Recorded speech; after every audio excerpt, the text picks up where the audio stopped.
Deus. Hoje nós falaremos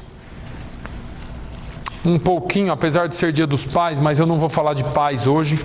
Tivemos uma palavra abençoada pela manhã sobre o Dia dos Pais, mas vamos para o livro das Lamentações. Lamentações de Jeremias.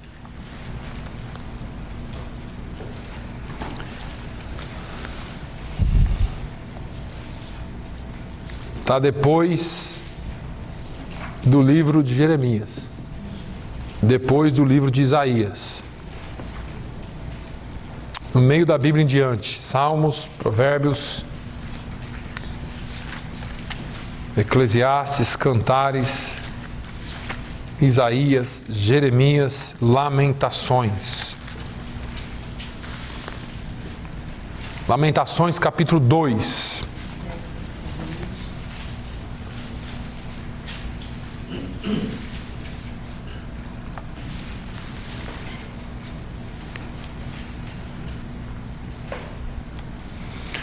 Nos versículos, isso aqui é como se fosse uma poesia, porque o livro de Lamentações é todo poético. Mas diz assim dos versículos 1 ao 5: Como cobriu o Senhor de nuvens na sua ira a filha de Sião. Derribou do céu à terra a glória de Israel, e não se lembrou do escabelo de seus pés no dia da sua ira. Devorou o Senhor todas as moradas de Jacó, e não se apiedou. Derrubou no seu furor as fortalezas da filha de Judá, e as abateu até a terra. Profanou o reino e os seus príncipes. Cortou no furor da sua ira toda a força de Israel. Retirou para trás a sua destra de diante do inimigo, e ardeu contra Jacó, como labareda de fogo que tudo consome em redor. Armou o seu arco como inimigo, afirmou a sua destra como adversário e matou todo o que era formoso à vista. Derramou a sua indignação como fogo na tenda da filha de Sião. Tornou-se o Senhor como inimigo, devorou Israel, devorou todos os seus palácios, destruiu as suas fortalezas e multiplicou na filha de Judá a lamentação e a tristeza. Parece uma palavra de pranto, e na verdade o próprio livro de Lamentações, o nome já diz o que é esse livro. É um livro de lamentos. Jeremias foi o profeta que escreveu essas lamentações, e ele se entristeceu tanto que talvez, eu não sei se esse livro tenha sido escrito separado do livro de Jeremias, mas eles tiveram cuidado de fazer um livro de lamentações. Jeremias é conhecido como profeta chorão, porque ele chorou amargamente sobre o povo de Deus. Sobre, na verdade, a reação do povo de Deus à palavra pregada. Jeremias foi o homem que pregou a palavra durante muitos e muitos e muitos anos, e ninguém deu ouvido. Parece que a gente vive uma situação semelhante hoje, porque Jeremias disse assim lá no capítulo 25 do seu livro, ele disse: olha, eu madruguei e fui às portas do palácio, fui às portas da cidade, fui no templo, preguei e falei, e vocês não quiseram ouvir. Jeremias foi o homem que, quando Deus o chamou para o ato ou para a função profética, Deus falou: olha, fui eu quem te chamei. Ele disse: Senhor, eu sou só uma criança. E Deus falou: não diga isto, porque eu te chamei desde o ventre da sua mãe, eu te escolhi, eu te dei as nações por profeta. Deus tinha uma promessa maravilhosa na vida de Jeremias, e qualquer um de nós que recebesse uma profecia dessa hoje, uma palavra de Deus dessa hoje, ia falar assim: vou arrebentar a boca do balão, porque Afinal de contas, eu sou escolhido de Deus, Deus me chamou para falar para as nações, e Jeremias vai falar para as nações, e ninguém ouviu o que ele falou. Ninguém deu ouvidos ao que ele disse. Portanto, Jeremias se entristeceu, porque ele sabia que o juízo de Deus viria sobre Israel, viria sobre o povo de Deus. Mas ele anunciou e anunciou e anunciou, e ninguém ouviu. Eu quero falar um pouquinho nessa manhã sobre o tema de quando Deus é como um inimigo. Porque hoje pela manhã foi interessante que o pastor mostrou Deus como Pai, e Jesus mostrou isso. Na própria oração do Pai Nosso, ele diz: Pai Nosso que estais no céu. Se você for lá para o livro de Efésios, Filipenses, você vai ver Paulo mostrando um Deus amoroso, de graça. Olha, nós estávamos perdidos, outrora nós não éramos nada, nós éramos filhos da ira, andávamos pelo curso desse mundo, mas Deus, na sua misericórdia, na sua infinita misericórdia, nos alcançou. O livro, ou melhor, a carta de Paulo aos Romanos, nos revela que antes da salvação, nós éramos verdadeiramente inimigos de Deus. Nós éramos inimigos de Deus. Romanos 5:10 diz assim: porque se nós, sendo inimigos, fomos reconciliados com Deus pela morte de seu Filho, muito mais, tendo sido já reconciliados, seremos salvos pela sua vida. Na salvação nós fomos reconciliados com esse Deus, através da pessoa e da obra consumada do seu Filho Jesus Cristo. No entanto, nós vivemos momentos da nossa vida cristã em que parece que, se Deus tornasse, ou parece que Ele se tornou um inimigo para nós. Em alguns momentos da nossa vida parece que Deus não nos ouve, parece que Ele não nos vê e parece que Ele não se importa conosco. E talvez você já tenha se sentido assim. Na nossa passagem que nós lemos, Jeremias compara Deus a um inimigo por causa da sua ira sobre o povo de Deus. Embora nós estejamos salvos, embora nós sejamos agora totalmente blindados contra a ira de Deus pelo sacrifício de Jesus no Calvário, ainda passamos por experiências nessa vida que às vezes parece que o próprio Deus está contra nós. Parece que tem hora que o negócio não anda para frente. Parece que tem hora que você se pergunta: Deus, será que você é real? Será que o Senhor existe? Vamos olhar para alguns desses momentos, irmãos, e ver quando é que parece que Deus está contra nós. Parece que Deus se voltou contra nós. Primeiro, e eu quero trazer aqui a questão, porque ontem, enquanto eu tentava colocar para fora aquilo que está dentro de mim já a semana toda, eu pensando no Dia dos Pais, pensando nessa questão de pai. Então eu quero fazer uma conexão aqui hoje de manhã, porque nós precisamos primeiramente ver Deus como Pai, porque Ele é nosso Pai. Mas Deus às vezes parece que é nosso inimigo quando Ele nos corrige. Nos tempos de correção, porque ninguém gosta de ser corrigido. Ninguém gosta de ser chamado a atenção. Ninguém gosta de fazer as coisas debaixo de pressão. Ainda mais quando sai alguma coisinha errada e vem alguém e corrige. Quando Deus está lidando com você e comigo como a filhos, nós seremos corrigidos. A palavra de Deus em Hebreus 12:5 diz: e vós, ou melhor, e já vos esquecestes da exortação, que argumenta convosco como filhos. Filho meu, não desprezes a correção do Senhor, e não desmaies quando por Ele fores repreendido. Em algumas vezes, em algumas circunstâncias das nossas vidas, nós seremos repreendidos por Deus.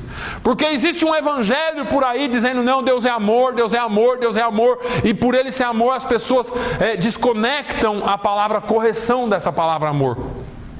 A Bíblia ainda diz que o pai corrige o filho a quem ele ama. Porque se ele não ama, ele não se importa. E por que eu vou corrigir alguém com quem eu não me importo? Por que eu corrigiria alguém que eu não me importo? Deus se importa tanto conosco que Ele nos corrige. E Deus, por vezes, vai dizer para você, você está pegando o caminho errado. E se Ele tiver que tombar o seu carro para você não ir pelo caminho errado, Ele vai fazer, para preservar a sua vida. Entenda que o castigo ou a correção de Deus é uma forma de nos advertir. Parece ser grave, parece que Deus está nos desprezando naquele momento, parece que Deus não está se importando conosco naquele momento. Jó 5,17 diz assim, eu estou falando aqui de Jó, irmãos, capítulo 5, Jó já tinha perdido tudo e estava totalmente doente. Eis que bem-aventurado é o homem a quem Deus repreende. Não desprezes, pois, a correção do Todo-Poderoso. Jó, ele havia até, talvez no seu interior, questionado: o que será que eu fiz para passar por isso? E tem hora que a gente acha que a gente não merece passar pelos problemas da vida. E tem cristão que ainda pensa que por ele ser cristão ele é blindado contra tudo, que nada me acontecerá, afinal de contas eu sou cristão. E a Bíblia diz que o sol e a chuva nasce e cai sobre os justos e os injustos, que não existe uma classe melhor que a outra, todos nós vamos passar por problemas na vida. A diferença como cristão foi aquilo que eu li aqui hoje: todas as minhas fontes estão em Ti. Eu não temo, porque eu sei que eu tenho um pai que pode até me corrigir, mas Ele não me abandona e Ele não me deixa jamais. Ele não é meu pai pelo que eu faço, Ele é meu pai porque Ele é meu pai. Ele não me ama pelo que eu faço para Ele, Ele me ama porque Ele me ama, porque Ele me gerou. Eu sou filho dEle e Ele me ama por isso. Sabe, as pessoas que ficam procurando de alguma forma a aprovação dos pais, porque de uma certa forma nós cobramos tanto os nossos filhos que parece que nunca está bom. E nós somos de um tempo em que as facilidades são tantas e as crianças têm tanto, que a gente acha que pelo fato de ter, eles precisam responder à altura. E nós precisamos aprender a amar os nossos filhos pelo que eles são e não pelo que eles fazem por nós. E assim é Deus, porque se Deus fosse amar cada um de nós pelo que você e eu fazemos, eu acho que eu já não estava aqui na terra há um bom tempo. Porque as nossas ações, os nossos pensamentos, as nossas palavras não são de acordo com a palavra de Deus 24 horas por dia. Deveria. Filho meu, não rejeites a correção do Senhor, nem te enojes da sua repreensão. Provérbios 3:11. Nós não podemos rejeitar a correção, e a pior coisa é quando a gente rejeita a correção. Sabe quando você corrige o filho, ele faz birra e fala: pode me matar, mas eu vou fazer assim. É pior para quem? Para o filho, né? É pior. Agora, Hebreus 12:11 diz: e na verdade, toda a correção ao presente ou no presente não parece ser de gozo, senão de tristeza. Mas depois produz um fruto pacífico de justiça nos exercitados por ela, ou naqueles que a exercitam. Quando a pessoa é justa e ela é corrigida, a pior pessoa para você corrigir talvez seja um justo, porque ele faz tudo certo, ele pelo menos tenta fazer tudo certo. E aí ele é corrigido e parece que aquilo cai como uma bomba em cima dele. Ele fala: puxa, mas eu procuro fazer tudo certo, e quando eu dou uma erradinha parece que vem a correção pesada. Mas depois, por ele ser justo, ele pensa, ele analisa e vê que a correção produz fruto de justiça. E o justo se torna mais justo ainda. Provérbios fala tanto sobre a correção, ele fala assim: olha, não corrige alguns tipos de pessoa, Porque é a mesma coisa que você colocar brinco de ouro em porco, ou dar. Jesus usou uma outra expressão, mas não era exatamente sobre a correção, mas Provérbios fala que é a mesma coisa que você colocar joias em porcos. Que valor que tem? Agora, quando você corrige um justo, ele toma aquilo, às vezes até com uma certa dor, mas quando ele vai raciocinar, quando ele vai analisar, ele fala, não, tem razão, eu vou melhorar nessa parte. Deus, às vezes parece que Ele está contra nós, quando Ele nos corrige, porque Ele corrige aos seus filhos como um pai. E às vezes nós não entendemos isso num primeiro momento, e eu gosto, às vezes eu falo para os meus filhos, um dia você vai me agradecer ainda. Porque hoje eu agradeço meu pai, apesar de na época eu ficar tão bravo com ele. Mas hoje eu agradeço de ele ter me corrigido, por ele ter me corrigido. Então, o pai sabe o que é melhor para o filho. E às vezes nós tomamos Deus como inimigo porque Ele está corrigindo, Ele está às vezes até batendo e nós não entendemos. Quando Deus está nos ensinando os seus caminhos. Porque pense num povo cabeça dura, é o tal do ser humano. Deus ensina e a gente sempre insiste em fazer do nosso jeito.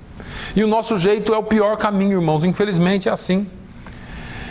Salmos 94:12, bem-aventurado é o homem a quem tu castigas, ó Senhor, e a quem ensinas a tua lei.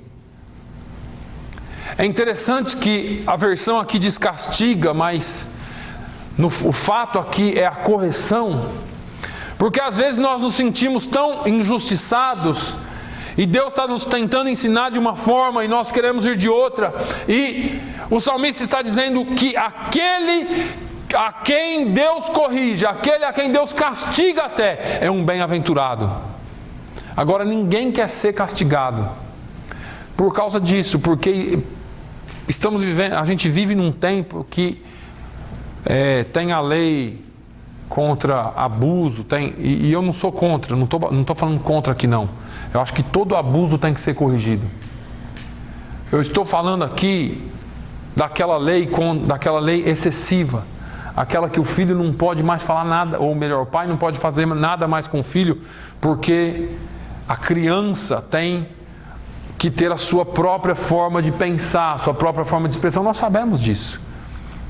Mas você concorda comigo que se uma criança de 7, 8 anos, ou melhor, vamos um pouquinho mais acima, se uma criança de 14 anos não pode votar, então ela não pode também tomar decisões para a sua própria vida.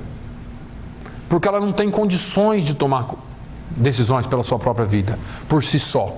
Ela tem que ter alguém guiando. Nós, como adultos, irmãos, temos que ter os nossos mentores. Temos que ter alguém em quem nós nos espelhamos. Nós não podemos viver uma vida sozinho. Quem vive sozinho tende a morrer, porque o membro desligado do corpo morre. Como cristãos, nós precisamos entender que nós precisamos ter alguém que nos ampare, que nos corrija, e quando nós somos corrigidos é porque alguém se importa conosco. A diferença é que a cultura hoje é ao contrário. Se alguém está te corrigindo, é porque está cuidando da sua vida, porque está entrando na sua privacidade, porque inventa um monte de coisa e na verdade não é. A correção é necessária para qualquer um. E o salmista diz que é bem-aventurado o homem a quem Deus corrige. Deus pode estar nos ensinando lições que talvez nós nunca aprenderíamos em tempos de sucesso. O escritor, o rei Salomão, quando escreveu Eclesiastes, ele disse, olha, é melhor ir à casa onde há luto do que a casa onde há festa. Porque na casa onde há festa é só alegria. Ninguém não está lá para aprender nada. Está lá só para...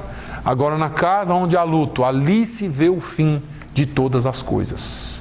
Aqui nessa terra. Essa semana eu assisti um vídeo de um rapaz dentro da igreja, parecia novo, recitando aqui, lendo aqui uma poesia. E ele simplesmente caiu morto. Foi agora em maio, 16 de maio. Foi um amigo que postou, conhecia. morreu instantaneamente. E parece que aquilo dá um choque na gente, porque você diz assim, olha, não tem idade para esse negócio de morte, é qualquer hora. E quando a gente vê essas coisas, a gente pondera um pouco mais. Pondera um pouquinho mais. O salmista, no Salmo 119, no versículo 67, diz assim: antes de ser afligido, andava errado, mas agora tenho guardado a tua palavra. Parece que o ser humano, para ele aprender a andar certo, só quando é afligido. Parece que as experiências da vida só que são capazes de nos ensinar. Parece que algumas vezes nós não entendemos quando... porque sempre falaram para mim, olha, tem pelo menos 3 jeitos de nós aprendermos. Aprendemos com os erros dos outros, aprendemos com conselhos e aprendemos com os nossos erros. Então, às vezes a gente é aconselhado e funciona. Tem gente que cresce, parece que nunca teve um quebra-mola no meio do caminho. Nasceu, cresceu, é uma bênção, nunca teve problema ou problemas graves. Tem outros que precisam ter na família alguém para poder acordar. E tem outros que pode ter conselho, pode ter alguém na família, tem que bater a cara na pedra para aprender. Então, o salmista está dizendo aqui, olha, antes de ser afligido eu andava errado, mas agora eu guardo a tua palavra. E 2 versículos ou 3 adiante ele diz assim: foi-me bom ter sido afligido, para que aprendesse os teus estatutos. Olha, eu fui afligido e guardei a tua palavra, e agora eu estou dizendo que é bom que eu tenha sido afligido, porque eu aprendi a guardar a tua palavra. E assim é com os filhos. Tem hora que Deus precisa chamar um pouquinho a atenção e você começa a pensar que Deus é teu inimigo. Deixa eu te dizer uma coisa, você não possui amigo melhor do que Ele. Você não possui ninguém melhor do que Deus. Agora, existe também um momento em que Deus precisa expor os seus pecados secretos para você mesmo. Porque Deus não tem intenção em envergonhar ninguém. Mas às vezes Deus tem que pegar você e mostrar alguma coisa que você está carregando que precisa ser mudado. Salmo 98 diz: diante de ti puseste as nossas iniquidades, os nossos pecados ocultos à luz do teu rosto. O salmista está falando com Deus. Tem coisa que a gente carrega que ninguém vai saber. E você acha que porque ninguém sabe, Deus também não sabe. Um dia Deus vai chamar você para uma audiência com Ele e vai dizer: olha, aqui estão os teus pecados que você pensa que ninguém sabe, eu sei.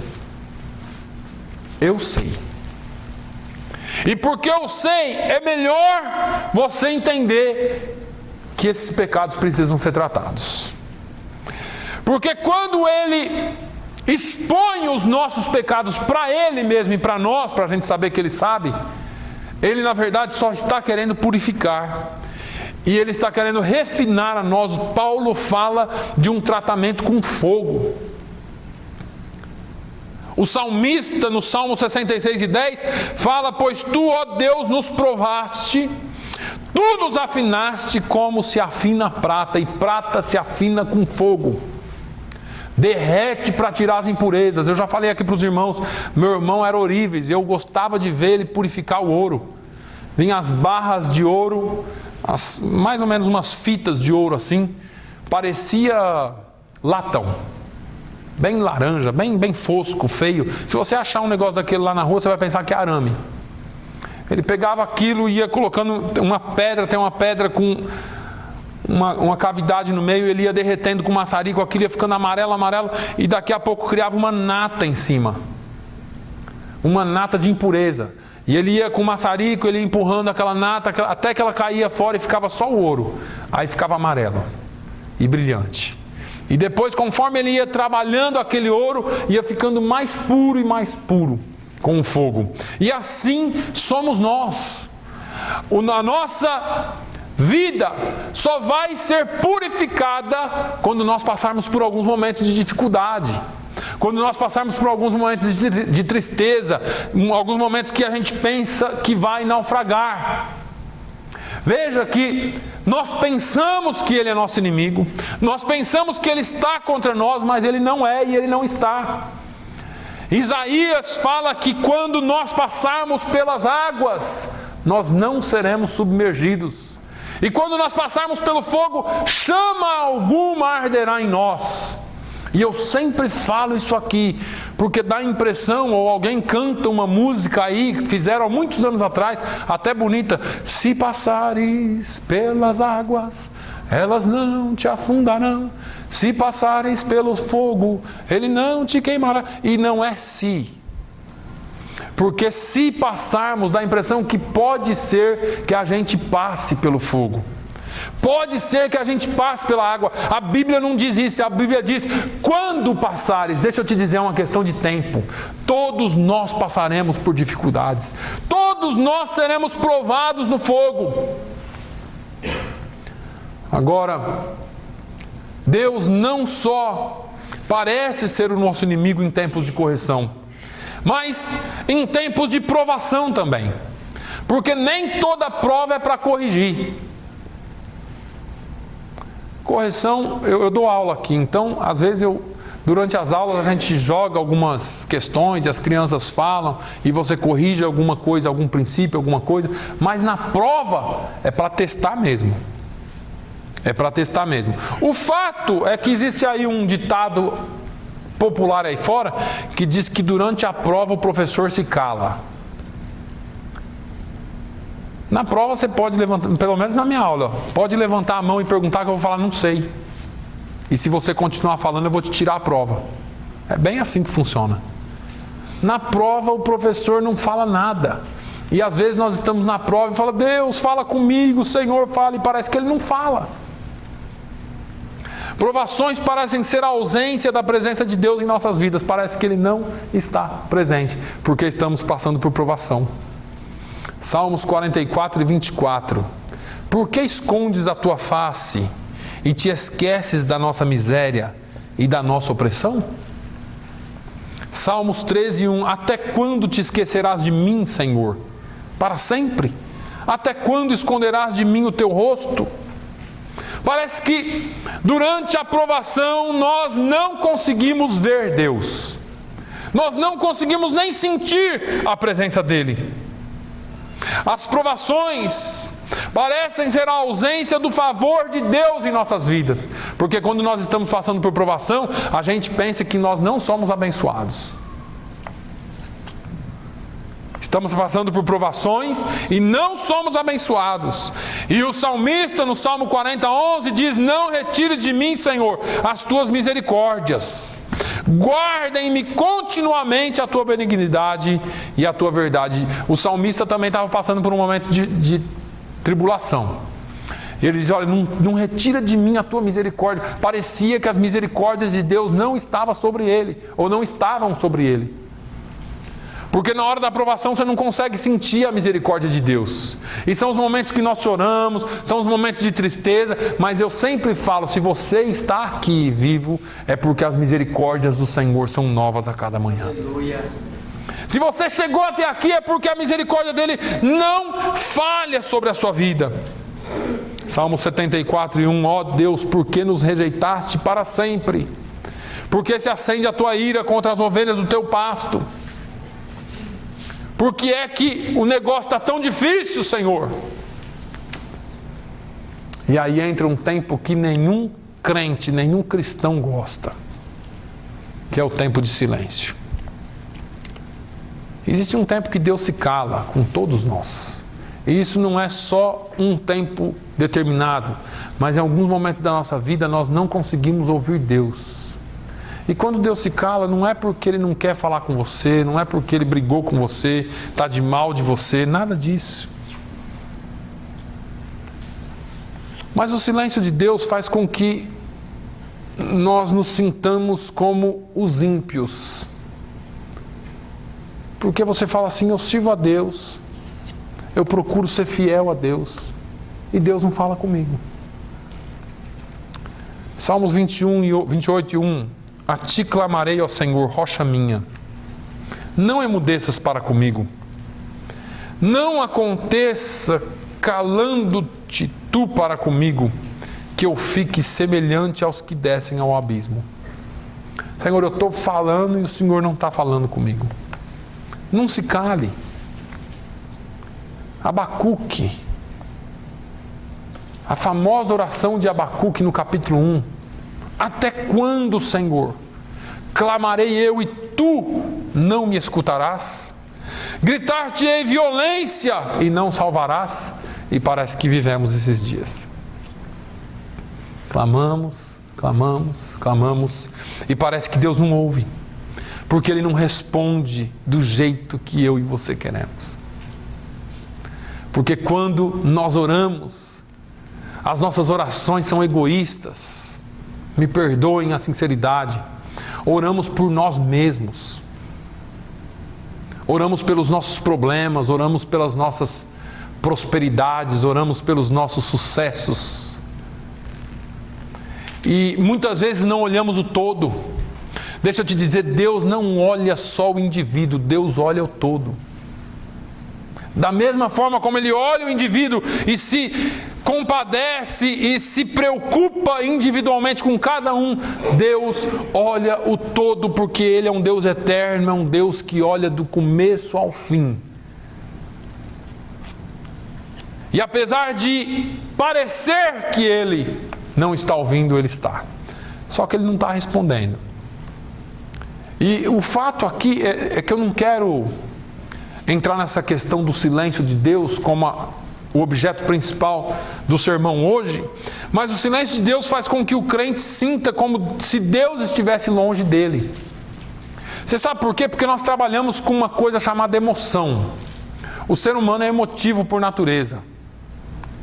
E se você sentir a presença de Deus, você pula, dança, vira cambalhota, grita. E se você não sentir, parece que aquele dia não foi bom para você, porque nós trabalhamos só com a emoção. Se nós entendêssemos a profundidade da palavra de Deus, nós não precisaríamos usar tanto as emoções. Porque usar a emoção é muito bom. É gostoso você rir à vontade, é gostoso também quando você chora até não querer mais, aí já está alma livre, tá leve de tanto chorar, né? Agora, e se nada disso acontecer? A nossa esperança não pode, a nossa vida cristã não pode estar baseada em emoções. A nossa vida cristã está baseada na palavra de Deus. Jesus diz que, antes dele morrer, ele disse: olha, onde estiver 2 ou 3 reunidos em meu nome, ali eu estarei. Quando ele morreu e se apresentou para os discípulos depois de ressuscitado, ele disse: eis que estou convosco todos os dias até a consumação dos séculos. Paulo fala que você e eu somos templo do Espírito Santo. Se o próprio Deus habita em nós, nós não temos que pensar só na questão emotiva, porque isso é o que menos importa. O que importa é algo chamado certeza e segurança de que Ele está comigo, independente de eu sentir ou não. Até porque Jeremias diz que enganoso é o coração mais do que todas as coisas. Está falando da sede das emoções. Você pode sentir algo e não vir de Deus, e você pode não sentir algo e Deus está presente. O fato, irmãos, é que o que nos rege não são as nossas emoções, não é o que eu sinto ou deixo de sentir. O que me rege é a verdade inerrante da palavra de Deus. Só ela que tem autoridade sobre o que eu sou e como eu sou. Porque se eu tivesse que me sentir muito bem sabendo que Deus está comigo, ou quando Ele está comigo, quando eu penso que Ele está comigo, então a pessoa que está no leito pronto para morrer não teria paz. Porque não é porque eu não sorrio que eu não tenho paz. Não é porque eu estou chorando que eu não tenho paz. Cantei aqui alguns dias atrás aquele corinho, né? Essa paz que sinto em minha alma não é porque tudo me vai bem. Essa paz que eu sinto em minha alma é porque eu sirvo ao meu Senhor. Eu só tenho paz por causa dEle. Eu só tenho paz porque Ele está comigo. O silêncio de Deus faz com que a pessoa sinta como que se Deus estivesse longe dele. Eu me lembro, enquanto eu preparava essa mensagem, eu me lembrei da viúva de Naim. Porque a viúva de Naim já não tinha mais marido. E ela não tinha marido, já talvez há algum tempo. E ela tinha um único filho. E o único filho que ela tinha morreu.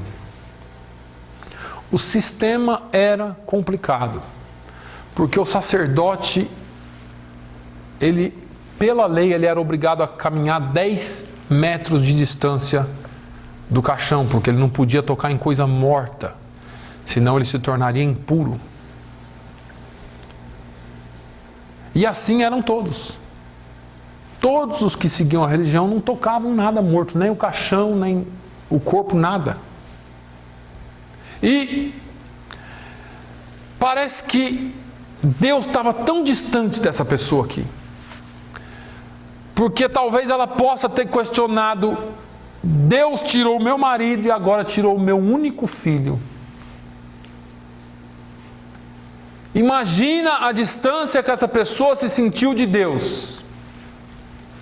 Mas a Bíblia diz lá em Lucas 7 que quando o cortejo fúnebre vai saindo da cidade em direção ao cemitério, vem um outro cortejo daqueles que seguiam o próprio Deus. Jesus vem entrando na cidade com seus discípulos e ele vê aquele cortejo fúnebre vindo. Não foi coincidência.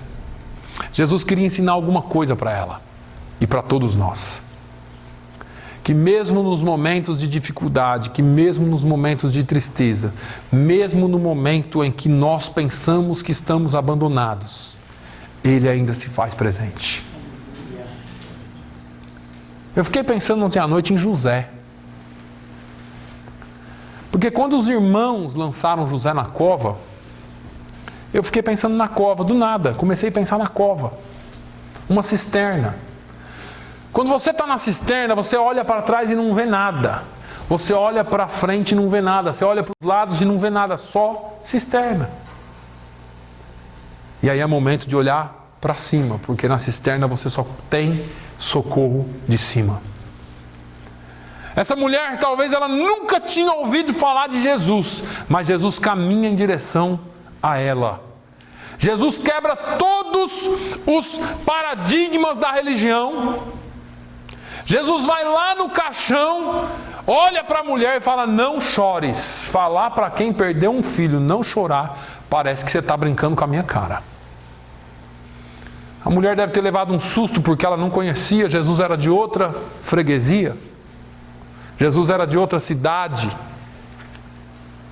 Jesus chega nela e fala: não chores. E ela deve ter pensado: quem é esse louco? Primeiro que ele entrou na frente, atrapalhou todo o cortejo fúnebre. Talvez o sacerdote lá na frente olhou para trás e falou: o que está acontecendo? Jesus põe a mão em cima do caixão. O sacerdote falou: meu Deus, esse aí é louco. Não sabe nada da lei. Ele não está vendo que ele vai se tornar impuro? E Jesus olha para ela e fala: não chores. Não chores, porque ele queria mostrar para ela que ele é Deus e ele estava presente. Você pode até pensar que Jesus e que Deus te abandonou em alguns momentos. Você pode até pensar que Deus está longe, mas Ele nunca se distancia dos seus. Deus nunca te deixa sozinho. E como um pai, apesar de às vezes você pensar que Ele está de cara feia, mas o coração dele nunca está feio. Porque às vezes a gente fica bravo com os filhos. E para mostrar que a gente está bravo, a gente fica sério, não sorri, olha assim, vai para o seu quarto, vai fazer tal coisa. Mas o coração não é assim. O coração não tem espaço para ter nenhum tipo de amargura, ou ódio, ou tristeza, ou dor, porque aquilo passa como um vapor. Filhos são herança. E se você crê dessa forma, e se você sente dessa forma para com os seus filhos, você imagina Deus para com você. Deus, Ele não te abandona no momento de tristeza. Deus, Ele não te abandona no momento que você mais precisa. Não, Deus não. Deus está sempre presente na hora da angústia. Ele é o nosso socorro. Ele é o nosso ajudador. Ele não desampara, Ele não deixa, apesar de parecer que nesse momento Ele é inimigo. Mas até no juízo dele Ele mostra amor. Porque se Deus não trouxesse juízo, Ele não teria amor também. Não tem como você corrigir alguém que você não ama. Porque quando você chama a atenção de alguém que você não ama, não é por amor. Talvez seja por obrigação. Mas quando você ama, você vai pegar, corrigir quantas vezes forem necessárias. E Deus está disposto a fazer isso com cada um de nós. E isso é para demonstrar o amor dEle. E a maior demonstração do amor de Deus para conosco é ter você e a mim como filhos. É ter nos enxertado nessa família. É ter nos chamado das trevas para a sua maravilhosa luz. Para que eu e você fôssemos filhos. Amém? Que Deus abençoe a sua vida. Que o Senhor possa falar ao seu coração muito mais através dessa palavra. Deus não é inimigo. Deus é refúgio, é fortaleza, é socorro bem presente na hora da angústia, é pai, é companheiro, e Ele estará sempre ao seu lado para te ajudar. Pai, eu te louvo, eu te agradeço pelo dia de hoje, te agradeço por cada vida que aqui veio, te agradeço pela Tua palavra, que é fiel, que é justa e que é infalível. Senhor, ainda que nós nos sintamos distantes, ou ainda que pensemos que o Senhor está distante, nós sabemos que o Senhor não está, porque a Tua palavra não falha, e ela diz que o Senhor está presente. Ela diz que o Senhor sempre está presente. Pai, no nome de Jesus, eu oro pelos Teus filhos, eu oro por esta igreja, eu oro por esta família, Senhor. Que nós possamos ter sempre a certeza da Tua presença, baseados na Tua palavra. Que nós possamos ter sempre a certeza de que o Senhor é o nosso Deus, é o nosso Pai que nos ama, baseado na Tua palavra. Não baseados naquilo que nós sentimos, porque nós podemos falhar em nossos sentimentos, mas baseados naquilo que o Senhor prometeu, porque o Senhor é um Pai que promete e não falha. O Senhor não é um político, o Senhor é um Pai. O Senhor não é alguém que fala para acabar o assunto. O Senhor não é alguém que diz tá bom, só para acabar o assunto. O Senhor, quando diz está feito, está feito. E quando o Senhor diz não, é não. E nós queremos, Senhor, entender. Nós queremos, Senhor, sempre entender e sempre ter essa certeza. Não deixe que as dificuldades da vida nos afastem da certeza que nós temos em Ti.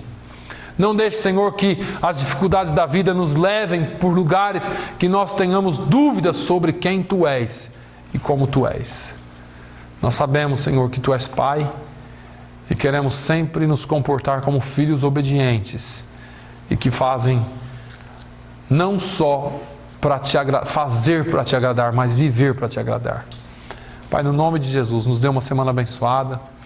Visita a família da Ellen, da Linda, que os corações sejam consolados pelo Teu Santo Espírito. Que tudo corra bem, para que haja tranquilidade e esperança. Nós sabemos que o Teu Filho está contigo. Oro também pelo Dr. David Wings, que o Senhor visite aquele coração, sabendo, Senhor, que a nossa esperança está em Ti e que aquela esposa está contigo na glória. No nome de Jesus, ó Deus, eu oro por uma semana abençoada e Te agradeço no nome de Jesus. Que o amor de Deus, a graça do nosso Senhor e Salvador Jesus Cristo, a comunhão e a consolação do Espírito Santo seja sobre todo o povo de Deus, hoje e sempre. Todos digam amém.